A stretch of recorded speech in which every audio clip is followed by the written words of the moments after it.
Break के बाद आपका स्वागत है। बिलासपुर में नेशनल हाईवे पर युवाओं की हुड़दंगी का वीडियो सोशल मीडिया पर तेजी से वायरल हो रहा है। वीडियो में कुछ युवक NH 39 के लाल खदर मस्तूरी मुख्य मार्ग पर 20 सड़क बाइक खड़ी कर रील बनाते नजर आ रहे हैं। इस दौरान सड़क पर वाहनों का आवागमन जारी है, जिससे हादसे का खतरा साफ देखा जा सकता है। वायरल वीडियो में युवक बेखौफ होकर ट्रैफिक नियमों की धज्जियां उड़ाते नजर आ रहे हैं। हाईवे जैसी व्यस्त सड़क पर इस तरह की लापरवाही न सिर्फ कानून का उल्लंघन है, बल्कि आम लोगों की जान को भी जोखिम में डालने वाली है। वीडियो सामने आने के बाद पुलिस की कार्यप्रणाली पर भी सवाल उठने लगे। हालांकि पूरे मामले में CSP का बयान सामने आया है। उन्होंने स्पष्ट किया है कि यह वीडियो हालिया नहीं बल्कि साल 2024 का पुराना है। उस समय पुलिस ने कार्रवाई करते हुए इस मामले में शामिल 6 युवकों पर कार्रवाई की थी। फिलहाल पुलिस एक बार फिर वायरल वीडियो के आधार पर मामले की जाँच पड़ताल कर रही है, ताकि तथ्यों की पुष्टि की जा सके और जरूरत पड़ने पर आगे की कार्रवाई सुनिश्चित की जा सके। इसकी जांच में पता चला कि ये लोग जो है इसकी जो वीडियो है वो पुरानी वीडियो है और 2024 की वीडियो इसमें बता रहे हैं कि ये लोग इलेक्शन प्रचार में गए थे। हालांकि हम लोगों ने लगभग 6 बाइकर्स को थाना तलब किया है और उससे पूछताछ कर रहे हैं और जो भी इसमें होगा, अगर कार्रवाई करने योग्य होगा तो इसमें कार्रवाई करेंगे। जूना बिलासपुर स्थित कतियापारा इलाके में घरेलू गैस सिलेंडर के पाइप फटने से आग लगने का मामला सामने आया। घटना सिटी कोतवाली थाना क्षेत्र की है, जहां किचन में खाना बनाने के दौरान अचानक गैस लीक हुई और देखते ही देखते आग भड़क उठी। हादसे के समय किचन में 3 महिलाएं मौजूद थी, जो आग की चपेट में आकर झुलस गई। शोर सुनकर घर के अन्य सदस्य मौके पर पहुंचे और आग बुझाने का प्रयास किया। इस दौरान एक पुरुष भी झुलस गया। घटना के बाद इलाके में अफरा तफरी का माहौल बन गया है। स्थानीय लोगों की मदद से सभी घायलों को तत्काल अस्पताल पहुंचाया गया, जहां उनका इलाज जारी है। शुरुआती जांच में हादसे की वजह गैस पाइप फटना और गैस लीकेज बताया जा रहा है। पुलिस पूरे मामले की जांच में जुटी हुई है। इस घटना को लेकर CSP का बयान भी सामने आया है, जिसमें उन्होंने किसी के घायल या झुलसने से इनकार किया है। हालांकि सामने वीडियो में एक महिला के झुलसते होने के संकेत मिल रहे हैं, जिससे प्रशासनिक दावे पर सवाल खड़े हो रहे हैं। ये सूचना मिली थी हम लोग कल रात में, तो हमारी पेट्रोलिंग टीम भी गई थी वहाँ पे। ज़रूर सब्जी बनाते समय जो महिला है उसका सिलेंडर में थोड़ा आग लगा था, उसको कंबल वंबल डाल के ये लोग बुझाए थे। फायर ब्रिगेड की टीम भी गई थी। अभी तक जो हमने तस्दीक किया है, हमारी पेट्रोलिंग पार्टी और हमारे जो थाना के स्टाफ, उन्होंने बताया कि अभी तक किसी को कुछ ऐसा जलने का कुछ ऐसा नहीं आया है नोटिस में, और कुछ आता है तो हम जरूर मीडिया से साझा करेंगे। अंबिकापुर के गांधीनगर थाना क्षेत्र में एक गंभीर मामला सामने आया, जहां सामूहिक दुष्कर्म की पीड़िता पिछले कई महीनों से न्याय के लिए गुहार लगा रही, लेकिन अब तक उसे न्याय नहीं मिल सका। पीड़िता के अनुसार जून 2024 में एक डॉक्टर सहित उसके सहयोगी द्वारा उसे काम दिलाने का झांसा देकर बुलाया गया। आरोप है कि शाहरुख फिरदौस उर्फ बंटी और उसका साथी विक्रम चौबे उर्फ विक्की उसे थार वाहन में बैठा कर ले गए और रास्ते में उसके साथ दुष्कर्म किया। पीड़िता का यह भी आरोप है कि घटना से पहले उसे रेड बुल केन में नशीली गोली मिलाकर पिलाई गई, जिससे वह बेहोश हो गई और आरोपियों ने वारदात को अंजाम दिया। घटना के बाद पीड़िता ने तत्काल थाने में शिकायत दर्ज कराई, लेकिन उसके मुताबिक अब तक पुलिस ने किसी प्रकार की कोई ठोस कार्रवाई नहीं की है। इतना ही नहीं, पीड़िता ने सरगुजा रेंज के पुलिस महानिरीक्षक से भी शिकायत की, लेकिन वहां से भी कोई राहत नहीं मिली। मामले को कमजोर करने के लिए फर्जी शपथ पत्र प्रस्तुत करने का आरोप भी सामने आया। फिलहाल पीड़िता न्याय की उम्मीद में लगातार अधिकारियों के चक्कर लगा रही है। 17 अगस्त 2024 को पुलिस थाना गांधीनगर में गैंगरेप यानी कि 376 और धमकी 506 के तहत अपराध दर्ज हुआ था। उस अपराध में एक पीड़िता के साथ 2 व्यक्ति शाहरुख फिरदौसी और एक विक्रम चौबे उर्फ विक्की के खिलाफ नामजद FIR दर्ज हुआ और वे दोनों व्यक्ति उस महिला के साथ कुछ नशीला पेय पदार्थ पिलाकर उसके साथ गैंगरेप किए थे। गैंगरेप करने के बाद जहां पे कानून इस मामले में, ऐसे गंभीर मामले में 60 दिवस के अंदर पुलिस को चार्जशीट पेश करना होता है, वो मामला अभी अप्रैल 2026 हो गया, पुलिस की फाइलों में दफन है। और दूसरी तरफ ये भी देखिए कि लड़की उस जो पीड़िता है उससे पुलिस उसके ओर से या जो आरोपी गण उनसे सांठगांठ करके फर्जी शपथ पत्र, उसका फर्जी हस्ताक्षर कर प्रकरण में लगाए, क्योंकि कार्रवाई नहीं चाहती। लड़की शुरुआत की स्थिति में उसके परिवार वालों पर इतना दबाव बनाया गया कि तुम्हारे परिवार को गंभीर क्षति पहुंचाएंगे, तो पीड़िता उससे परेशान हो गई और वो कुछ जगह पे आरोपी के पक्ष में नहीं बोली थी। लेकिन बाद में जब एक SI द्वारा जब पीड़िता से पूछा गया तो सारी बातें बताई कि सर ऐसा कंडीशन था, ऐसा बोली थी, मैं तो कार्रवाई चाहती हूँ।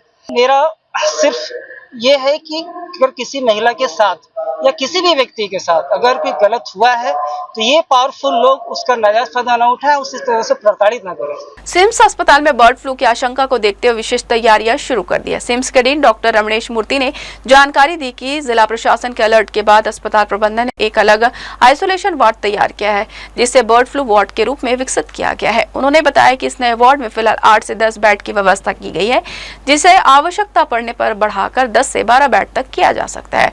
वार्ड में टेमीफ्यूल सहित जरूरी दवाइयों की पर्याप्त उपलब्धता सुनिश्चित की गई है, ताकि मरीजों का समय पर उपचार किया जा सके। अस्पताल प्रबंधन द्वारा ऑक्सीजन, गैस सिलेंडर और अन्य आपात चिकित्सा संसाधनों की भी व्यवस्था की गई है। गंभीर स्थिति से निपटने के लिए वॉलंटियर और हाई लेवल ट्रीटमेंट की तैयारियों के लेकर डॉक्टरों के साथ समन्वय स्थापित किया गया है। डीन डॉक्टर मूर्ति ने बताया कि मरीजों को उनके लक्षणों के आधार पर इलाज दिया जाएगा। हल्के लक्षण वाले मरीजों का उपचार ओपीडी के माध्यम से किया जाएगा, जबकि जरूरत पड़ने पर उन्हें भर्ती भी किया जाएगा। फिलहाल सभी आवश्यक तैयारियां पूरी कर ली गई है और किसी भी स्थिति से निपटने के लिए अस्पताल पूरी तरह सतर्क है। बर्ड फ्लू की आमद को देखते हुए जिला प्रशासन के द्वारा अलर्ट जारी किया गया है और उसके तारतम्य में अस्पताल प्रबंधन के द्वारा हम सब ने मिलकर एक नया आइसोलेशन वार्ड के अंदर 8 से 10 बेड का एक isolation ward bird flu ward के नाम से तैयार किया है, जहां पर दवाइयां जो टेमीफ्लू या अन्य लक्षणात्मक इलाज की दवाइयां हैं वो पर्याप्त मात्रा में उपलब्ध कराई गई हैं। गैस सिलेंडर लगाए जा रहे हैं ताकि कोई आपात स्थिति बनने पर प्राथमिक तौर पर 4 बेड से 6 बेड ऐसा 10 बेड के रूप में हम उसका आगे बढ़ा सकते हैं। उसे तो चिन्हांकन करके बेड का संयोजन कर लिया गया है और वार्ड अब पूरी तरह से तैयार है। सर ये कब खुला है वार्ड? ये वार्ड कल शाम को हमने खड़े होकर इसे प्रारंभ किया है और अभी वर्तमान में 8 बेड की व्यवस्था है, जिसे बढ़ाकर हम 10 से 12 भी कर पाएंगे। दवाइयों की अभी मैंने समीक्षा की है और दूसरे लक्षणात्मक इलाज के लिए जो दवाइयाँ, ऑक्सीजन, वेंटिलेटर या हाई नेजल फ्लो जो भी आवश्यकता होगी उस बारे में डॉक्टरों से बातचीत की गई है और वार्ड अभी सिस्टरों के माध्यम से उसका संयोजन कर लिया गया। सरकंडा थाना क्षेत्र में नशे का कारोबार के खिलाफ पुलिस ने बड़ी कार्रवाई करते हुए 2 महिलाओं को गिरफ्तार किया है। एसीसीयू और थाना सरकंडा की संयुक्त टीम ने मुखबिर की सूचना पर पाटलिपुत्र नगर और राजकिशोर नगर क्षेत्र में रेड कार्रवाई की, जहां दोनों आरोपी गांजा बेचते हुए पकड़े गए। तलाशी के दौरान पुलिस ने आरोपियों के कब्जे से 6 किलो गांजा, नगद 5,98,030, 2 मोबाइल, 2 घड़ियां, 2 स्कूटर और 1 कार जब्त की। जब्त किए गए सामान की कुल कीमत करीब 15,78,030 बताई गई है। गिरफ्तार आरोपियों की पहचान मानकी केवट उर्फ विनीता जोशी और सुदामा केवट उर्फ रानी यादव के रूप में हुई है। दोनों आपस में बहने हैं और अलग अलग नामों से क्षेत्र में गांजा बिक्री का काम कर रही थी। पूछताछ में सामने आया है कि आरोपी गांजा बिक्री से मिले पैसों से वाहन खरीदकर परिवहन और वितरण करती थी। दोनों के खिलाफ पहले भी मादक पदार्थ से जुड़े मामले दर्ज है। पुलिस ने दोनों को गिरफ्तार कर न्यायालय में पेश कर दिया गया और मामले में आगे की कार्रवाई अभी जारी है। भारतीय राष्ट्रीय छात्र संगठन के कार्यकर्ताओं ने सोमवार को जिला शिक्षा अधिकारी कार्यालय पहुंचकर केपीएस स्कूल ग्रुप के खिलाफ गंभीर अनियमितताओं को लेकर ज्ञापन सौंपा। संगठन ने स्कूल प्रबंधन पर मान्यता नियमों के उल्लंघन, छात्रों को बोर्ड परीक्षा में शामिल न कराने, निजी प्रकाशकों की महंगी किताबें थोपने और अवैध फीस वसूली जैसे आरोप लगाए हैं। ज्ञापन में बताया गया कि शैक्षणिक सत्र 2025-26 में विद्यालय को केवल कक्षा 1 से 8वीं तक संचालन की अनुमति थी। इसके बावजूद उच्च कक्षाओं के संचालन की आशंका जताई गई है। साथ ही कक्षा 5वीं और 8वीं की सीजी बोर्ड परीक्षा अनिवार्य होने के बावजूद विद्यार्थियों को इसमें शामिल नहीं किए जाने का भी मुद्दा उठाया गया। संगठन ने यह भी सवाल किया कि क्या छात्रों को वैध प्रमाण पत्र दिए गए हैं या नहीं। छात्र संगठन ने आरोप लगाया कि शासन के निर्देश के विपरीत एनसीईआरटी और सीजी बोर्ड की पुस्तकों की जगह निजी प्रकाशकों की महंगी किताबें लागू कर अभिभावकों पर आर्थिक बोझ डाला जा रहा है। कार्यकर्ताओं ने जिला शिक्षा अधिकारी से पूरे मामले की निष्पक्ष जांच कर दोषियों पर कड़ी कार्रवाई करने तथा आवश्यकता पड़ने पर विद्यालय की मान्यता रद्द करने की मांग की है। बड़ी शर्म की बात है कि हमारे प्रदेश की जो स्कूलिंग शिक्षा है, जो प्राइमरी शिक्षा है, वो आज जो हायर एजुकेशन की सबसे महंगी जो शिक्षा होती है, चाहे वो पीएचडी की पढ़ाई की बात हो, चाहे बीएड और डीएड की बात हो, जिसकी फीस से भी कई गुना अधिक फीस प्राइवेट विद्यालय द्वारा प्री प्राइमरी की फीस रखी गई है। और उसके बाद भी जो है जिला शिक्षा कार्यालय जो है मौन बैठी हुई है। लगातार माननीय उच्च न्यायालय इसको संज्ञान में लेकर उसमें कार्रवाई करने की बात कर रहे हैं। लगातार स्थानीय प्रशासन जिला कलेक्टर महोदय जी उसको संज्ञान में रहे हैं। उसके बाद एक 9 बिंदु का जो है एक नोटिस जारी होता है, लेकिन ग्राउंड लेवल पे आज वो जारी हुए 6 दिन हो गया पर उसका इम्प्लीमेंट नहीं होता है। उसमें जो है कि महंगे जो प्राइवेट पब्लिकेशन की बुक है उस पर रोक लगाने की बात कही गई है, लेकिन आज भी धड़ल्ले से प्राइवेट पब्लिकेशन की बुक जो है लेने के लिए पालकों को बाध्य किया जा रहा है उस पर स्पेसिफिक एक ही जगह से लेने के लिए, और उस बुक को रीयूज़ कोई भी बच्चा नहीं कर सकता है। प्रत्येक वर्ष उनको अलग बुक लेना है। अगर किसी का छोटा भाई छोटी बहन अगर अगली क्लास में जा रहे हैं तो उसके पीछे की क्लास की बुक जो है रीयूज़ नहीं हो सकती है।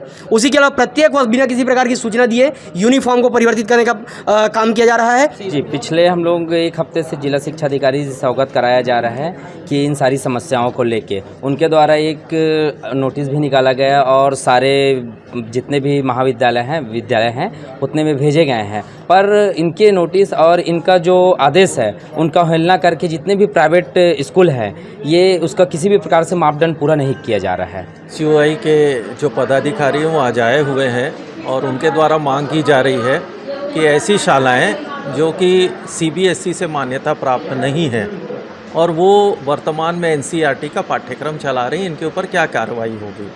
तो सबसे पहले तो हम इनके नोडल अधिकारी को एक पत्र लिखें और पत्र में यह जान ले कि कौन कौन से ऐसे शालाएं हैं जो कि वर्तमान में CBSE से अनुमोदित नहीं होने के बावजूद भी यदि हमारे छत्तीसगढ़ शासन की जो केंद्रीकृत परीक्षा हुई है उसमें नहीं बैठे हैं, ऐसी कौन कौन सी शालाएं हैं और किन कारणों से नहीं बिठाया गया है, इसको भी हम एक बार जान लें। द्वारा नाम दे करके भी शिकायत की गई है? नहीं, जो नाम दिए हैं तो हम उनके ऊपर पत्र लिखकर पहले जानकारी और उसकी जांच तो करें, लेकिन वर्तमान में सीधे किसी के ऊपर बिना किसी की जांच किए बिना किसी उसके आधार पर हम कोई कार्यवाही नहीं कर सकते। गरियाबंद जिले के पथरी गांव में किडनी बीमारी से हो रही मौतों के बाद जिला प्रशासन हरकत में आ गया।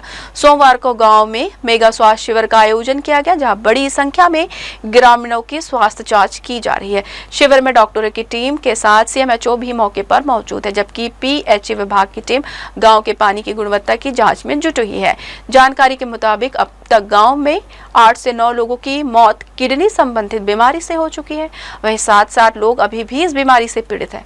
गौरतलब है कि इस गंभीर स्थिति को लेकर खबर सामने आने के बाद राज्य विधायक रोहित साहू ने तुरंत संज्ञान लिया और प्रशासन को आवश्यक कार्रवाई के निर्देश दिए। उनके निर्देश के बाद ही स्वास्थ्य विभाग और जिला प्रशासन की टीम गांव पहुंची है। बताया जा रहा है कि गरियाबंद कलेक्टर भी जल्द ही शिविर स्थल पर पहुंचकर स्थिति का जायजा लेंगे। प्रशासन का प्रयास है कि समय रहते बीमारी के कारणों का पता लगाकर प्रभावी उपचार सुनिश्चित किया जाए। जिले में ज्ञान भारत मिशन के तहत राष्ट्रीय पांडुलिपि सर्वेक्षण अभियान को गति देने के लिए कलेक्टर संजय अग्रवाल की अध्यक्षता में जिला स्तरीय समिति की पहली बैठक आयोजित की गई। बैठक में प्राचीन पांडुलिपियों, ताड़पत्रों और हस्तलिखित ग्रंथों के चिन्हांकन, सर्वेक्षण एवं संरक्षण को लेकर विस्तृत कार्य योजना बनाई गई है। कलेक्टर ने अधिकारियों को निर्देश दिया कि शासकीय और निजी संग्रहण केंद्रों, पुस्तकालयों, मंदिरों, मठों और व्यक्तिगत संग्रहणकर्ताओं के पास उपलब्ध पांडुलिपियों का व्यवस्थित सर्वेक्षण किया जाए। उन्होंने आम नागरिकों, विद्वानों और संस्थाओं से अपील की है कि यदि उनके पास कोई प्राचीन पांडुलिपि या ग्रंथ सुरक्षित है तो उसकी जानकारी प्रशासन को दे, ताकि उन्हें डिजिटल रूप से संरक्षित किया जा सके। इस अभियान को तकनीक से जोड़ते हुए ज्ञान भारत मोबाइल ऐप के माध्यम से भी जानकारी साझा करने की सुविधा दी गई है। बैठक के बाद कलेक्टर स्वयं टीम के साथ पांडुलिपियों की खोज में निकले और शुभम विहार में शिक्षाविद नंद किशोर तिवारी से मुलाकात कर जानकारी ली। तिवारी ने जिले में सांस्कृतिक धरोहर की समृद्धि पर प्रकाश डालते हुए अभियान को सराहनीय बताया। तो ये थी इस बुलेटिन की तमाम खबरें। देश विदेशी खबरों के लिए बने रहिए जी न्यूज के साथ। मुलाकात होगी अगली बुलेटिन में, तब तक दीजिए प्रेरणा को इजाजत। नमस्कार।